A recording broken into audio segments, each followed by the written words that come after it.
Tomas, I appreciate your coming. Forgive me for getting straight to business. Diaz has asked me to oversee a minor business transaction. Let's hope it goes better than last time. Which is why I thought of you, my friend. I've dropped some protection at the multistory car park. Pick it up, then go and watch over Diaz's men at the drop-off. Gracias, amigo. Diaz, huh? Apparently that angry midget runs this madhouse. Let's see what that creep has to do with things. So now we're going to be introduced to Ricardo Diaz on a bit more of a personal level as we assist him in conducting his drug deal, which involves nicotine-related products, or whatever the kids were into in the 80s. Of course, these days, in the way of recreational drugs, kids tend to turn towards their marijuanas and caffeine and Cheez-Its. Anyways, though, I gotta say, I'm not a big fan of Ricardo Diaz as a character, but I do enjoy his missions, because after this mission, he's gonna open to us business-wise and offer us some work. And through his little mission strand that he has, man, the plot advancement that goes on is phenomenal, as well as what we actually have to do in those missions. So I'm looking forward to that, but for now, right there was the heavy firepower that the Colonel had stored for us. Hogging all the action, I see. Look, you want to do something other than just shadowing me everywhere? Why don't you come along and show me if you're any use? I might just do that. The name's Lance, by the way. Tommy Versetti. Let's go. You know, I could have swore that these two had already introduced themselves in the mission back alley brawl, and you know, I don't know, that's a bit weird to me. It's not a big deal or anything, it just doesn't seem right. I mean, they had plenty of time as they were holding hands on over to the ammunition after the Chef Excellence business to kind of talk a little bit, but I guess they never really did that. Or maybe they did and they just made an error here, you know, who knows. But anyways, though, we have the Ruger now, which is a pretty decent weapon, I have to say. You know, I'm going to be honest, though. I'm not very good with the free aim weapons in this game, which is part of why I was turned off to this game, I'm sure, as a kid, because controlling this Ruger or assault rifle is actually quite difficult if you're not used to it. You must be Cortez's new gun. Until more gainful opportunities arise. They'll be here any minute. We both better get a good vantage point. Okay, I'll take the balcony, you get the roof across the yard. Yeah, I'll head on over to this roof across the yard, but I won't stay here though, because after this cutscene plays, you can actually head on over to wherever you want to, so I'll be heading back down because I find that to be the best position to attack our attackers when they eventually arrive, because, of course, in a situation like this, nothing goes as expected. So, well, I guess it going right would be unexpected, so you would expect to get ambushed in a situation like this. I don't know.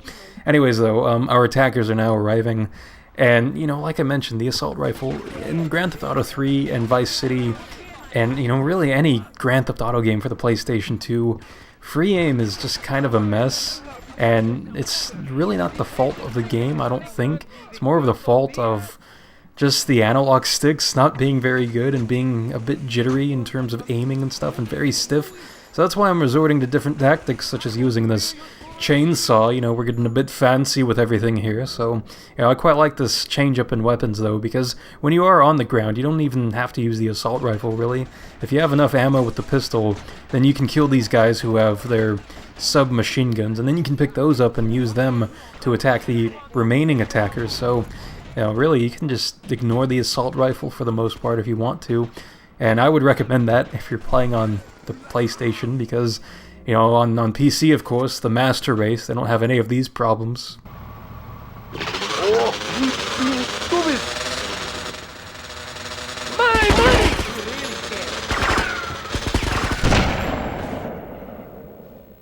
Don't just stand there, you pricks! Chase that Haitian dickhead down!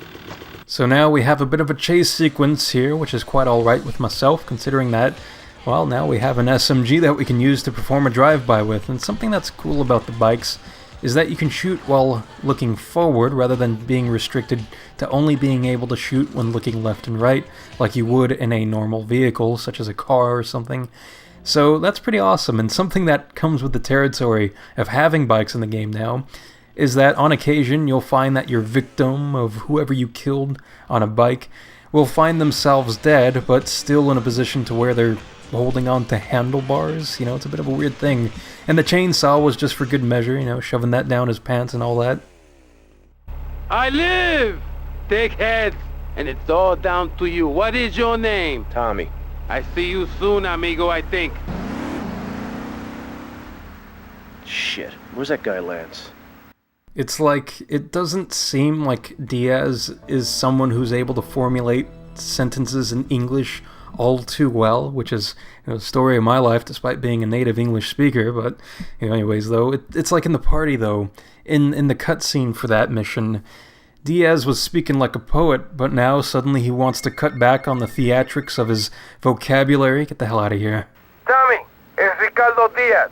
I want to thank you for looking out for me, my man. I asked that prick Cortez, he said you're the real deal, my friend. Will you not come see me? I need a guy like you. All I have now is dickheads. Dickheads everywhere, yo. I make you real rich. Oh, now he's incorporating yo into his dialogue? I didn't know I was speaking with Snoop Dogg here.